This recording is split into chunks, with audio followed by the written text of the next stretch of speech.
Today's Kuf Zayin Amud Aleph. We're going to start from the Mishnah on Kuf Vav Amud Beis on the bottom. We're finishing Perek Ha'oireg and starting Shemini Shrotzim. So we spoke about trapping a deer in a house. So we spoke about also people collectively trapping a deer. People together closing the door. So now he's going to discuss other forms of people with joint effort trapping a deer. When is it a problem? When is it not?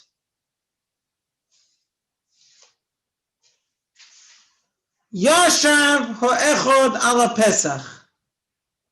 If one person sat down by the door, v'loy mil'o, there was a deer in the house, there was an open door, nothing blocking it.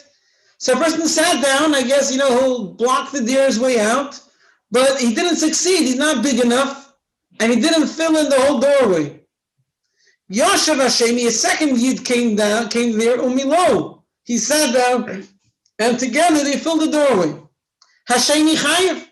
The second person alone is chayiv. That's the halacha. If two people together do a malacha, but not together. First one and then the second one. Whoever does the final touch, which makes the malacha happen, he is chayiv. So the second person who sat down and blocked the doorway is the only one who finally trapped the deer, so only he is chayiv. What if Yashav Arishan ala Pesach? Another story. There was a deer in the house, the door was open, one person sat down by the doorway, umilo. It was a narrow doorway, or he's a bit more wide, and he blocked the entire doorway. A second person came and sat down near him, and they also blocking the door theoretically, but no need for him, because the first one already blocked the door. Afterwards, the first guy said, hey, the deer is safe. He got up and went into his bedroom. Harishin chayiv. The first one did the malacha, and therefore he is chayiv hasheni potter. Because the second one, when he did the action, there was no trapping involved. And then afterwards, he's just sitting there. The trapping is happening on its own. Whenever an action happens on its own, on Shabbos, that's not a problem. As long as the active part was not a malacha, so it happens afterwards. If it happens on your own, it's not a problem. It says when he did it, there was no malacha, because the first person is trapping him. If the person will stay there, then the deer is safe. So when I sat down, I wasn't doing anything. If I do an action which does not lead to a malacha, and then afterwards the malacha happens from it, it's not a problem. What is this similar to? The nail is basically shamri. Someone who locked his house to guard it, he didn't know there's a deer inside. And then he looks in the window and he says, hey, there's a deer inside. And he says, you know what? Let me keep the door shut and have a feast tonight. So when he did the action, it wasn't trapping. What happened afterwards, although through his action there's a door locked and there's a deer trapped, it doesn't matter. Because when he did the action, there was nothing involved. Then there's a deer automatically guarded inside. There's nothing wrong here also. I sat down with no intention to trap. I wasn't trapping. Then the person left and my presence traps the deer. That's not a problem. It's not my action trapping the deer. It's my presence. When I did the action, there was nothing happening. So therefore it's not a problem. Fine. Taking this logic that all we care about is your action.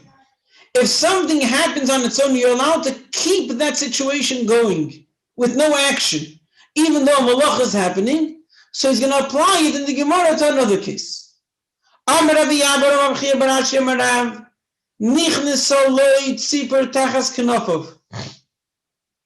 If a bird had entered under someone's clothing and it's trapped, you could stay still, leaving him in the situation that it's trapped, because if you'll walk, let's say, maybe it'll open up and they'll be able to fly away. So let me just stay still and keep him there. That's totally fine. Until the night, and then you can actively trap him. Now, with no action at all, you're just letting him be trapped. Although that being trapped, you're part of it. You're helping it be trapped, but it's without an action.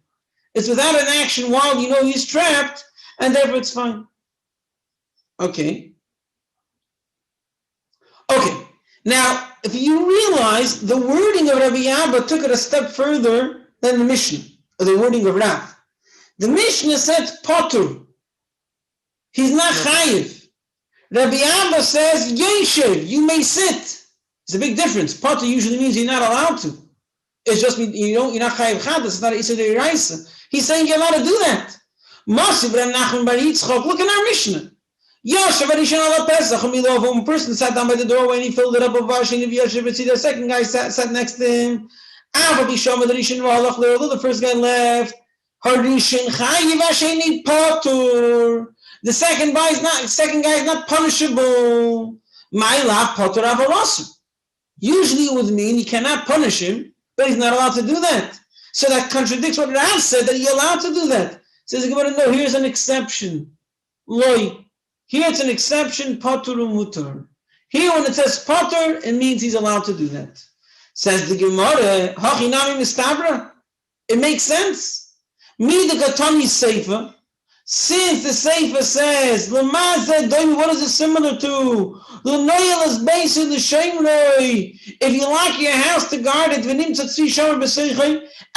the deer is guarded there, now no one would even think that you have to open the door and let the deer free. There, you're not involved. The door is keeping the deer inside. Why should you open the door? Here, that you're sitting there, your presence is trapping him, or by the bird. You're standing still is keeping him trapped. There's a havamina that there's a issur d'rabbanan. If you lock the door not knowing anything, and then you all of a sudden you see the deer is trapped, no one even has a havamina that there's a issur d'rabbanan to keep the door shut. So the fact that the Mishnah compares it to keeping your door locked shows us that also when you're standing there, it's totally permitted. It's no problem whatsoever. Okay. Michlal, from this we see the potur umutar that it's totally permitted. Shemani, no, that's a good proof. Some say that the discussion went a bit different. The conclusion was the same, but the discussion went a bit different. After they repeated Rav's statement, they are allowed to keep the bird trapped. Rav Nachman bar Yitzchak, instead of attacking, instead of asking, actually supported it. Rav Nachman bar Yitzchak, we have a Mishnah supporting this. The Mishnah we just quoted, the second guy is potter, and Rav Nachman's assumption was, my love, potter umutar. It seems like it means he's allowed to do that, so it's a support for Rav. Says the Gemara, who says, Loi, potter avalosur? Maybe it means he's not allowed to, it's just that you don't get punished. So he answered back, no. Hamid katani seifa, the mazar deva, the no, that's basically shaman into the shaman v'seichei. Michlal the potter umutar shmami no. So Nachman bar Yitzchak answered back, no, there is a good proof, because the conclusion of the Mishnah is that it's similar to keeping the door locked, so obviously it's allowed. So the conclusion is the same. The question is just, was Rav Nachman the one who was asking and the Gemara answered and the Gemara brought the proof? Or Rav Nachman brought the proof. The Gemara asked Rav Nachman, how could he bring the proof? And Rav Nachman answered back with the proof from locking the door. Fine. Says the Gemara. Amar Shmuel, now we're going back a few generations, and we're actually saying that this statement, that the potter of this Mishnah is not potter aval, it's potter umutar, was actually said long ago by Shmuel. Amar Shmuel kopturi de Shabbos potter aval, so whenever it says in Masechta Shabbos, potter, it means you're not allowed to. Levar mahani class besides 3 cases. The potter umutar that is totally allowed. Chadaha, our Mishnah is one of them. So again, he asked, how do I know that it's mutar? So he brought the same proof that we brought till now. The Katani Sefer, it says in the Sefer, the Mazah Daim with the Nil is basically Shomer, so we see that since everyone understands that keeping the door locked is permitted, so keeping yourself seated by the doorway is also permitted. So Shmuel said the same thing with the same proof. What are the 2 other ones? V'idach, Hamefis Mursa B'Shabbos. One who pops a blister, a blister. There's a lot of pus over there, and he's popping. Now, what will be the problem? The problem is like this: there's an issur min haTorah to make an opening in anything which can use the opening. Why? Because we know that part of building a house is making a doorway, A doorway means a door which serves as an exit and entrance. As you know, by mezuzah also has to serve for exit and entrance. So that's considered a doorway. So whenever you do something which is an exit and an entrance, is considered building. And that applies to anything, including a wound, a blister. Sometimes the way to heal a blister is that you open it up and you let it ear out. You let it ear out. So when you want to take out the pus and you want to let the ear come in, you're taking out the pus, you're letting the ear come in, you're making a doorway. There's an exit and an entrance. You want to take out whatever's there. You want to let the fresh air come in and heal it. So you're making an exit and an entrance, you're making a doorway, and that's not allowed.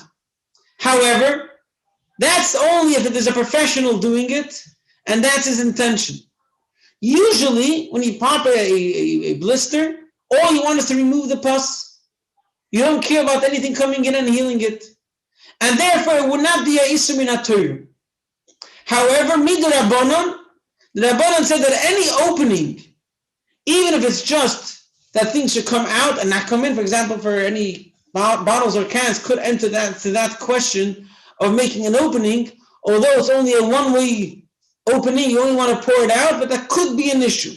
Whatever, it depends on the situation, but it could be an issue of making a new opening. So when I'm popping a blister, I'm making an opening, but only a one-way opening. So it's Isur D'Rabbanan. So we'll see now there's a Mishnah which says that you're potter, but we know that the rule is Tsar Godel. When someone has great pain, then Rabbanan allow you to go to do at least certain Isurim D'Rabbanan. So if someone has a blister, has great pain from it, and if he'll release the pus, that will relieve him from the pain. So since there's a great pain over here, and it's only a Isur D'Rabbanan, Chacham allowed you to do it. So therefore the Mishnah says Potter, says Shmuel, it's also allowed.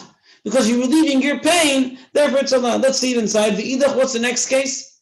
Hameifis Mursa b'Shabbos. One who pops a blister on Shabbos.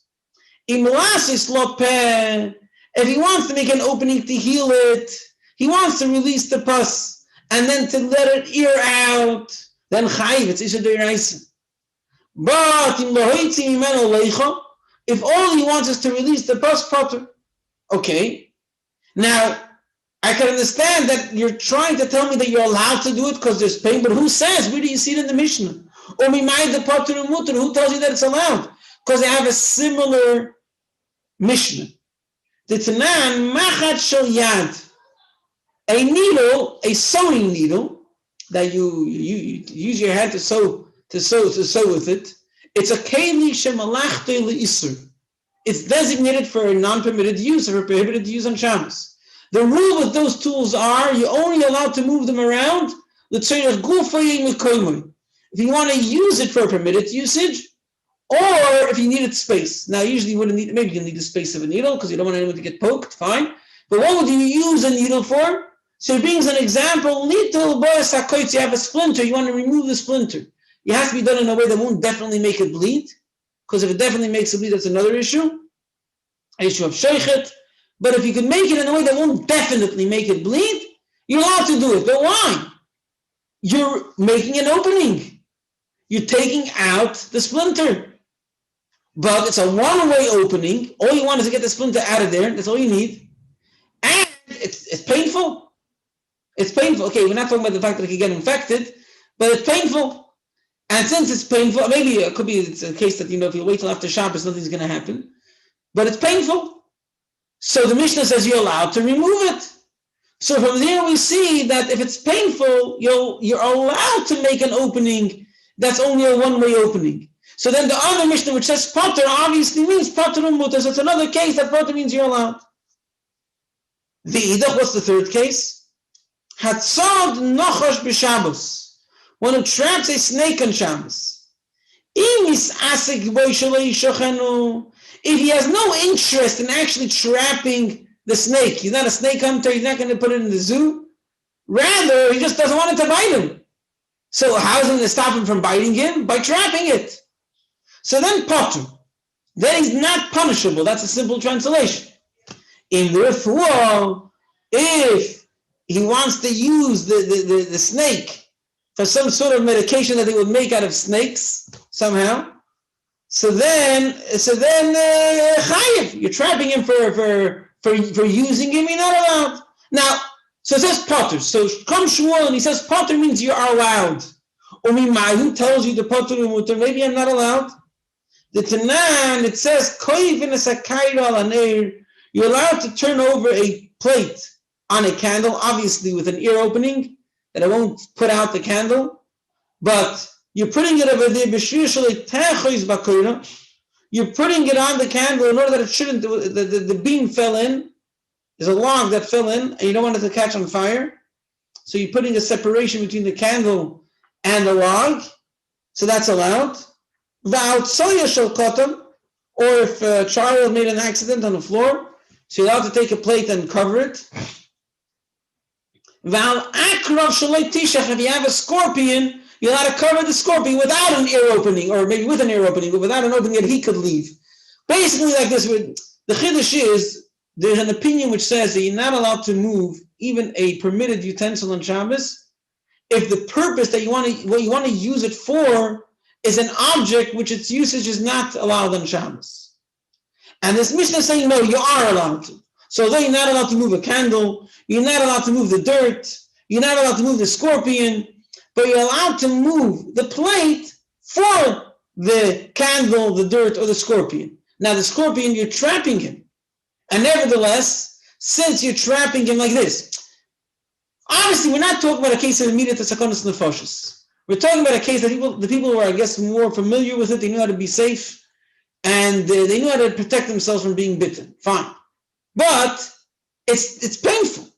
It's painful to worry the whole time, to keep cautious and make sure they don't get bitten by the scorpion or by the snake. It's much simpler to have them trapped, and then I can just breathe a sigh of relief and just be free. So trapping any, as we said, trapping any animal which is useless is ha'isur d'rabbanan. So trapping a snake, and besides that specific scientist that wants to make some medication out of it, but from regular people, it's useless. Trapping a scorpion is useless. But so in d'rabbanan, you're not allowed to trap it. But here that you're doing it to save yourself from pain, you're allowed to. So we have a clear Mishnah which says about a scorpion. Says Shmuel, the same applies to a snake. And then we have 3 cases where it says potter, but it means you're allowed to. So this Shmuel is supporting the idea that keeping yourself seated whilst trapping the deer in the house, when you sat down you weren't trapping it, is permitted, not just potter. Okay. That's the end of this perek. Okay. Next perek is talking about a different malacha. Let's finish the perek. The snake, you use the poison, and they still use it. And scorpion don't bite; they sting. Okay. Fine. Okay. They use a snake poison for? They create a serum that if you are bitten by another snake, it's protecting your body. Get it. Okay. The next perek is talking about the malacha of shoichet, which includes bruising, wounding, releasing blood from an animal or from a human being is considered shoichet. Now, or that's the most accepted opinion. There's another opinion which says that it's considered dying, tseveya, but let's follow the opinion that it's shoichet. Now, wounding, when you actually, whatever you call it, when you actually make a cut and blood comes out, the blood is leaving the body. What about bruising? You give an animal, you bang an animal, and there's a black and blue, there's a bruise. So the blood was released from the body into the outer layer of the skin. Now what happens then is that blood is lost forever, which means it's not going to go back into the body and go back into the bloodstream and continue being blood that gives life. So by making that bruise, You were sheichit. You made blood get lost. So that's what's Issa Deiraisa. But it depends which type of animal. Most animals have thick skin with a few layers, and then if you make a bruise, the blood actually gets caught into the outer layers of the skin and gets lost. However, some animals have very thin skin, and then even if you give it a bruise, it's going to be like when you slap someone on the face and the face becomes red. So then afterwards the blood just goes back to the way it was. That's a similar thing when you bruise those animals. So typically it would be by creatures, not by proper animals, by creatures, that by then they have thinner skin, and therefore the blood that's caught into their skin is not a permanent thing. However, he says over here, there's 8 creatures which the Torah says when they die, they make you tummy. Most creatures, animals, when they die, make you tummy, they're nevela. But creatures don't. Unless they're one of the 8 creatures. The mouse, the weasel, there's a list of them, a lizard, a snail. There are those that are, and the 8 creatures that the Torah says that make you tummy. So says the Mishnah, they also have a unique nature to them. Their skin is thicker, and therefore, if you make a wound in them, if you make a wound in them, then it's considered sheichet. And oddly, they're also useful. And therefore people trap them. And therefore, if you trap them, it's a chiyuv deiraisa. They're trappable. In other words, they're a type of creature that our people do trap. And therefore, if you trap them, it's a yisur deiraisa. Says the Mishnah like this. Shmoyne shratzim mermunim b'Torah. These 8 creatures, Hatzadan v'achayvel b'hem, if you trap them or you wound them, chayiv, u'sh'ash kotzim u'ramasim, any other creatures, like creepy creatures, not proper animals, ha'chayvel b'hem potter, if you make a bruise in them, you're potter, they have thin skin, it's not considered a permanent loss of blood. And Hatzadan, if you trap them, so let's say that if you personally use it, like we said earlier in the snake, chayiv. If you don't have any personal usage, potter, because typically people don't trap them to use them.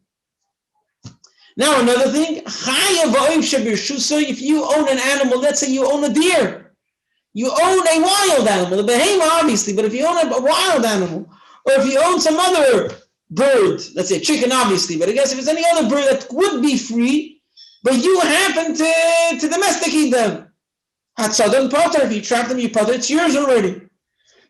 But making a bruise has nothing to do. Making a bruise has to do with the nature of the skin, and even domestic animals have the same skin that if you bruise them, the blood is lost forever. Okay. Says the Gemara like this. This subject, whether their skin is thick, is related to another subject. The subject isn't Tuma. The rule by Tuma is flesh of a animal which died, or of these creatures. The flesh makes you tummy. Skin, bones, anything which isn't flesh doesn't make you tummy. So there's a discussion in Hilchas Tuma about these 8 creatures which make you tummy. What about their skin? Does their skin make you tummy? Which seemingly would be related. If you consider the skin, then it doesn't make you tummy. If you consider the skin non-skin, so what is it? It's flesh. And if it's flesh, then it makes you tummy. So we seem to find that there's a Tana which says, there are Tanoim which say that there's no skin. And some Tanoim say there is skin regarding Tumah. So the question is, do we match the 2 machloikesim together? Do we say that whoever says that it has skin for Tumah says that it has skin for Shabbos, or is unrelated? Says the Gemara, midikatonim, on the fact that it says, if you bruise them, you're chayiv. Michlala tells us the islahu oir. They have skin which is considered skin, and the blood could be trapped over there, and therefore you're chayiv for releasing that blood. Man Tana, which Tana says this? Amar Shmuel Rabbi Yochanan ben Nuri. This follows the opinion of Rabbi Yochanan ben Nuri. The Tanan, it says in the Mishnah regarding Tuma.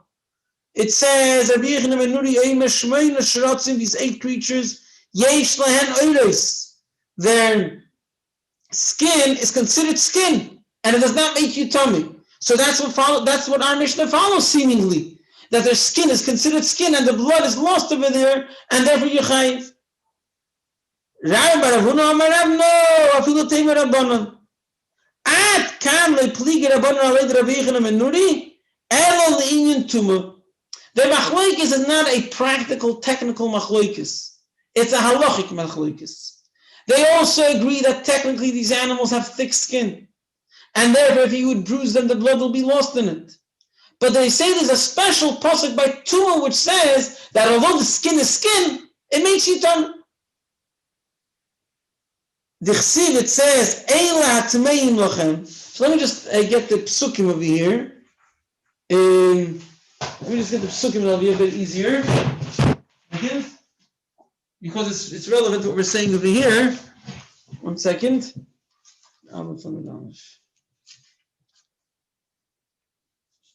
There's 2 psukim. It says, V'zelachem atom v'yikra in Parsha Shmini. Just lately we had it. V'zelachem atom v'sheretz ha'sheretz ba'aretz ha'choyle, the weasel, v'achber, a mouse, v'atzov, typically translated as a tod. I think that's what you call it. Like it's similar to a frog. It's not a frog, but it's like, it looks similar. That's the way most, I think, translate it. V'hanoko. So I remember what this hanoko is. This, it's what do you call it? Salamandra. No, that's a toe. Yeah, exactly. No, hanoko is something else. Hanoko is porky. What do you call it? Those porcupine. V'akoyach. So that it doesn't translate over here. I think it's also something similar to like some sort of that might be a salamander. V'alato, that's a lizard. V'achoymet, that's the type of a lizard. What? Not a choymet. A choymet is a snail. But here he says it's a slug. It's a slug actually. Okay. We have them all out of here. The ones without the shell. That in Shomes, that's whatever. I don't know the translation for that. He says it's called a chafarferis. I don't know exactly what the translation of that is. It's another. It's the thing is under the ground. Yeah. It's that blind. Yeah. And they look like mouse. Yeah. Okay. This is chafarferis. What is it called? Mole, yeah. Mole. Okay. So the pasuk divides them into 2. There's the first 3 and the last 5. The first 3 are the weasel, the mouse, and let's say the tod. And the last 5 are the anoko, the porcupine, the salamandra, the lizard, the slug, and the mole. Right? Say the chacham like this. The pasuk right after says, Eila hatmeim lochem. These are tummy to you. Obviously, we just started off like that. We said, V'zelochem atomim. Say chachamim that the last 5, the Torah is coming to say that their skin makes you tummy as well. It's a pasuk. It's not a practical thing that the skin is thin or thick. It's just a pasuk which tells you that skin makes you tummy. But it has nothing to do with the practicality, says Rav.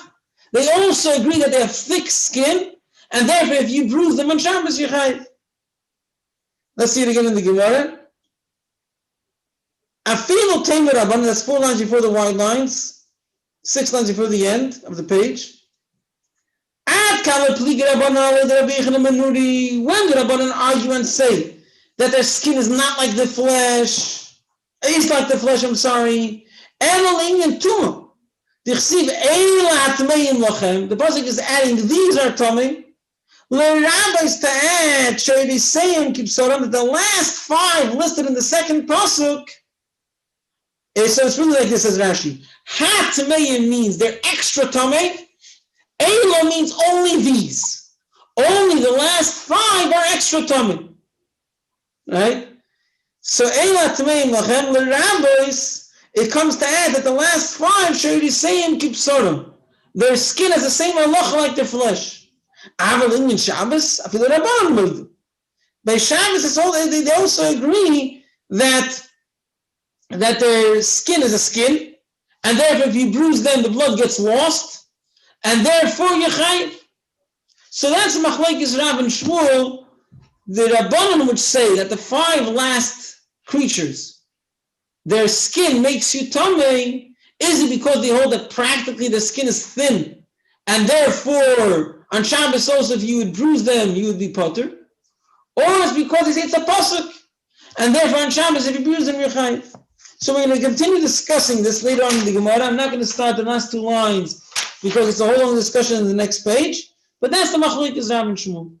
So to summarize, we spoke about trapping a deer. So if you sit by a door and you don't let the deer go out, that's called trapping.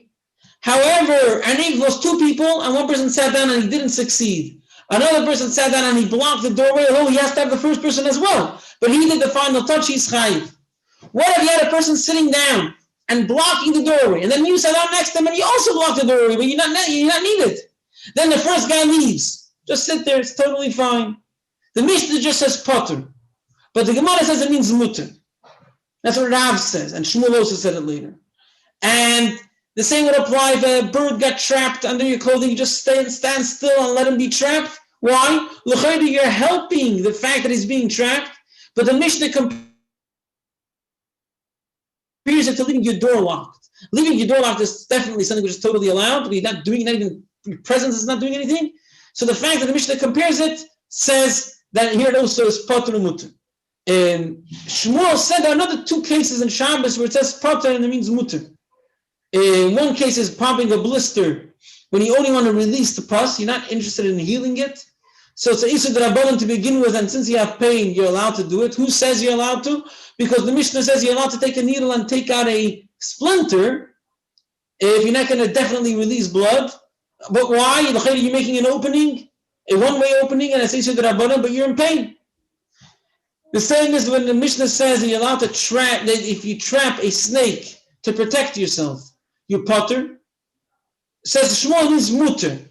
Why? Because you're in pain. But who says? Because the Mishnah also says that you're allowed to cover a scorpion that it shouldn't bite you. So we see that if you're trying to prevent pain, then it's allowed, it's not just potter. The next page talks about sheichet, that bruising is considered sheichet. Bruising is considered sheichet, but only to an animal with thick skin. If it has thin skin, then the blood isn't lost, it's going to go back to the way it was, it's going to go back into the bloodstream, and therefore it's your potter. Which creatures, all animals, all big animals are your chayiv? Small creatures, only the 8 listed in the Torah that they make you tamei have thicker skin, says the Mishnah, and therefore if you bruise them, you're chayiv. Says the Gemara, Shmuel says that follows only the opinion which says that regarding tumah, their skin doesn't make you tummy. That's Rabbi Yochanan ben Nuri. But Rabbanan would show that the skin makes you tummy of the last 5 listed in Torah. That would mean that their skin is thin, and therefore doesn't make you tummy. Says Rav, no, it's a pasuk. The pasuk says Eila Tmeim Lochem. They have an extra tumah. The last 5 only. That's the Eila. The last 5 have an extra tumah. So the pasuk says they're tummy. It's nothing to do with the practicality. Their skin is thick even according to Rabbanan, and therefore you're chayiv according to everyone on Shabbos. So the Gemara will discuss later back and forth about proving what Rabbanan hold regarding if the skin is actually thick and it's just exeris hakosov, or that the skin is thinner and therefore they're metamim. And the Mishnah spoke about trapping as well. That trapping things that you own, you're potter, but still bruising them, you're still chayiv.